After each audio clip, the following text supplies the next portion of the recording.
గత కొద్ది రోజులుగా కల్వకుంట్ల కవిత గారు బీసీ నినాదం తీసుకున్నారు. తను అసలు బీసీ కాదు, బీసీ నినాదంతోని ఎందుకు ముందుకొస్తా ఉంది అంటే పొలిటికల్ స్ట్రాటజీ అంటారా? లేకుంటే ఏమంటారు? ఇది వాళ్ళు ఆరోపిస్తున్నటువంటి దాంట్లో మరి చిన్నపిల్లలు కూడా నవ్వుకునే విధంగా, పసిపిల్లలు కూడా నవ్వుకునే విధంగా ఎవరి పక్షాన వాళ్ళే మాట్లాడాలి.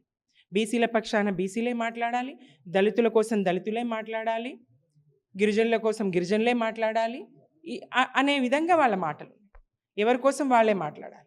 ఇవాళ నిన్నటి ఉదంతం కనుక చూస్తే, హెచ్సియు ఉదంతం కనుక చూస్తే అక్కడ నెమ్మళ్ళు, జింకళ్ళు వీళ్ళు విధ్వంసం చేస్తూ ఉంటే 400 ఎకరాల ఆ అటవీ స్థలాన్ని, అందులో ఉన్న చెట్టు చేమను వీళ్ళు బుల్డోజర్లతో పెకిలిస్తూ ఉంటే, జేసీబీలతో తీసేస్తూ ఉంటే రేవంత్ రెడ్డి సర్కారు అక్కడ వాటి ఆర్తనాదాలు విని చలించిపోయినటువంటి దేశంలో ఉన్నటువంటి మీడియా అంతా, దేశంలో ఉన్నటువంటి నెటిజన్లంతా ప్రశ్నిస్తూ ఉన్నారు. మరి జింకలే ప్రశ్నిస్తలేవు కదా, నెమ్మల్లే ప్రశ్నిస్తలేవు కదా.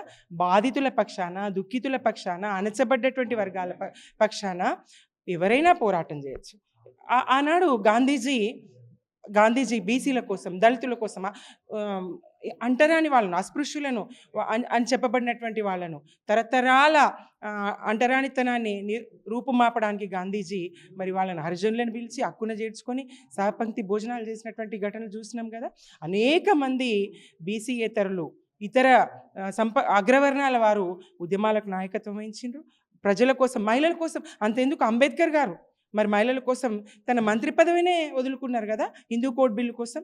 ఇట్లా ఎవరి కోసం వారే పోరాడాలి అనేటువంటిది సరైనది కాదు. అవగాహన రాహిత్యం. దేశస్థుల కోసం దేశస్థులే పోరాడాలి, భారతీయుల కోసం భారతీయులే ఉద్యమించాలి స్వాతంత్రం కోసం అనుకుంటే కాంగ్రెస్ పార్టీ ఉండేది కాదు, దేశానికి స్వాతంత్రం వచ్చేది కాదు. మరి అని బెసెంట్ లాంటి వాళ్ళు, మరి హ్యూమ్ లాంటి వాళ్ళు, మరి ఎంతమంది విదేశీయులు కూడా దేశ ప్రజల హక్కుల కోసం, దేశ ప్రజల ప్రజాస్వామిక విలువల కోసం వాళ్ళు పోరాటం చేసినటువంటి సందర్భాలను చూసినాం కదా.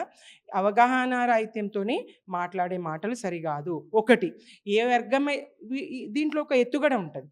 అగ్రవర్ణాలు ఎవరైతే మాట్లాడుతున్నారో, లేదంటే బీసీలు ఎవరైతే మాట్లాడుతూ ఉన్నారో ఒక ఎత్తుగడ ఉంటుంది. ఎవరైతే పోరాడుతూ ఉన్నారో, ఇంతవరకు బీసీల పేరు చెప్తూ ఉద్యమాలు చేస్తూ వస్తున్నారో వాళ్ళను లోబరుచుకున్నాయి అవి.